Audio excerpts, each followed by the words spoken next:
Season change বা ঋতু পরিবর্তন হওয়ার সাথে সাথে আমাদের স্কিনের পরিবর্তন কম বেশি সবারই হয়ে থাকে। এই সময়গুলোতে স্কিনের এক্সট্রা কেয়ারের প্রয়োজন হয়, কেননা আমাদের স্কিন কখনো ড্রাই আবার কখনো অয়েলি হওয়া থেকে শুরু করে নানান ধরনের সমস্যা দেখা দেয়। পরবর্তীতে স্কিন ড্যামেজ এবং সৌন্দর্য নষ্ট হয়ে যায়।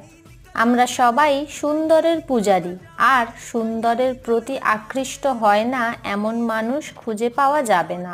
সেক্ষেত্রে ড্যামেজ স্কিন রিপেয়ার করতে এবং স্কিনের সৌন্দর্য ধরে রাখতে স্কিনের পর্যাপ্ত পরিমাণ যত্ন নেওয়া প্রয়োজন। স্কিনের ব্রণের দাগ দূর করার জন্য আলুর রস স্কিনে লাগিয়ে 10 থেকে 15 মিনিট পর ধুয়ে ফেলুন। সপ্তাহে 2 থেকে 3 বার ব্যবহার করে দেখতে পারেন, খুব ভালো একটা রেজাল্ট পাবেন এবং সমস্ত দাগ ছোপ সবকিছু কিন্তু উঠে যাবে এই রস ব্যবহার করার ফলে।